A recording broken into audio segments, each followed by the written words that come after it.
کہا جاتا ہے کہ کسی علاقے میں قحط سالی پیدا ہو گئی تو اس قحط سالی کی لپیٹ میں نہ صرف انسان بلکہ چرند پرند سب اس کا شکار ہو گئے تھے۔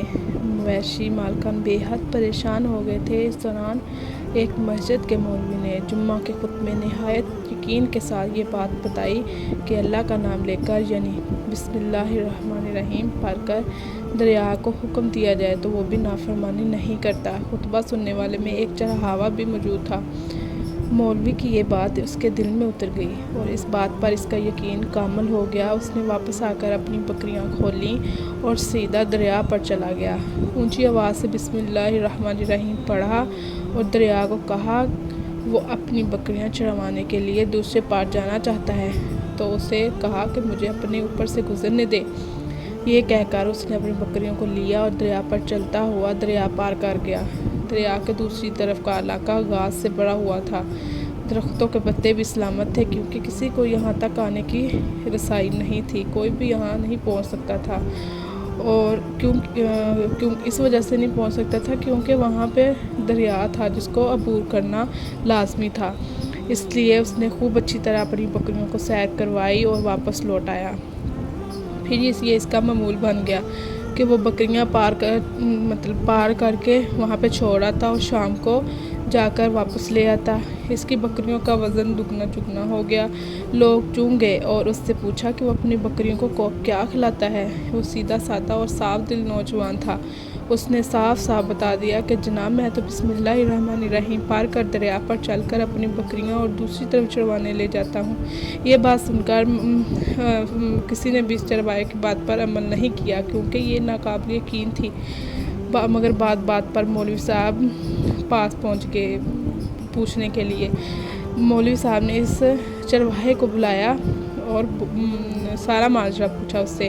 اس چرواہے نے مولوی صاحب کو ہی حوالہ دے کر کہا کہ مولوی صاحب میں نے تو آپ کا شکریہ ادا کرنے والا تھا، آپ نے جمعہ کے دن یہ مجھے نسخہ بتایا تھا کہ بسم اللہ کہہ کر دریا کو بھی حکم دو تو وہ بھی انکار نہیں کرتا، تو میں تو بس آپ کے نسخے پر ہی عمل کر رہا ہوں۔ مولوی صاحب حیرت سے اس کے چہرے کو دیکھتے رہے۔ مولوی صاحب نے کہا بھائی صاحب ایسی باتیں تو ہم ہر جمعہ میں کرتے ہیں، فقط ان کا مقصد لوگوں کا ایمان بنانا ہوتا ہے، مگر بکریوں والا ڈٹا رہنا کہ میں تو بس بسم اللہ کہہ کر پانی پر چلتا ہوں اور بکریاں سمیت پانی پار چلا جاتا ہوں۔ آخر کار مولوی صاحب نے صبح خود یہ تجربہ کرنے کی ٹھانی، جسے دیکھنے چرواہا سمیت پورے گاؤں والے جمع ہو گئے۔ مجمع زیادہ تھا۔ مولوی صاحب نے ایک دو بار سوچا کہ انکار کر دوں کہ کہیں ڈوب نہ جاؤں، مگر جو مولوی صاحب کے کندھے پر ہاتھ رکھ کر لے آئے سب لوگ اس کو اب بھی جوش و خروش سے اللہ اکبر کے نعرے لگاتے رہے اور مولوی صاحب کے حق میں تعریفیں کرتے رہے۔ آخر کار مولوی صاحب نے اپنے ڈر کو دور کرنے کے لیے ایک رسہ منگوایا، پہلے اسے ایک درخت کے ساتھ باندھا، پھر اپنی کمر کے ساتھ باندھا، پھر ڈرتے ڈرتے ڈھیلا سا بولا، بسم اللہ پڑھا اور دریا پر چلنا شروع ہو گئے۔ مگر پہلا پاؤں ہی رکھا کہ پانی میں گر گئے اور مولوی صاحب ڈبکیاں کھانے لگے اور پانی کے بہاؤ میں بہنا شروع ہو گئے۔ لوگوں نے کھینچ کر باہر نکالا۔ مولوی صاحب کو اس کی حرکت چرواہے کی جو حرکت ہے اس سے بڑا پریشان ہوا کہ مولوی صاحب کی بسم اللہ یہ کیا ہو گیا ہے، کیونکہ اس کا تو یہ روز کا معمول ہے۔ اس کے اپنے یقین میں کوئی فرق نہ آیا۔ اس نے بسم اللہ کہہ کر بکریوں کو پانی کی طرف اشارہ کیا، وہ خود بھی چلنے لگ گیا اور بکریاں بھی دوسری پار پہنچ گئی۔ تو مولوی صاحب اسی طرح اس کے جو لوگ تھے وہ اسے جو چڑھاوا تھا اس کو ولی اللہ سمجھ رہے تھے اور اس کے حق میں نعرے لگا رہے تھے، مگر یہ سب بے نیاز سیدھا سادہ انسان تھا۔ وہ مولوی صاحب کے پاس پہنچا اور کہا مولوی صاحب میں آپ کی بسم اللہ کی تعریف سے کافی پریشان تھا، مگر پانی پر چلتے ہوئے مجھے آپ کی بسم اللہ کی بیماری کا پتہ چل گیا۔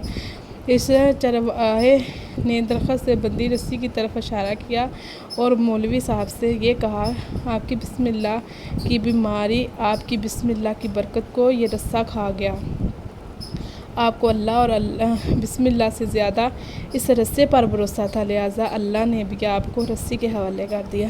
پھر کہنے لگا مولوی صاحب آپ بھی کمال کرتے ہو، میں نے آپ کے منہ سے سنا تھا اور یقین کر لیا، اور میرے اللہ نے میرے یقین کی لاج رکھ لی، مگر آپ نے اللہ کا کلام سنا مگر یقین نہیں کیا، لہٰذا آپ کو اللہ نے رسوا کر دیا۔ محترم عزیز دوستو، یہی کچھ حال ہمارا ہے، یہ ہماری نمازوں اور دعاؤں کا بھی حال یہی ہے، اور ہماری دعائیں اور نمازیں بھی یقین سے خالی ہیں۔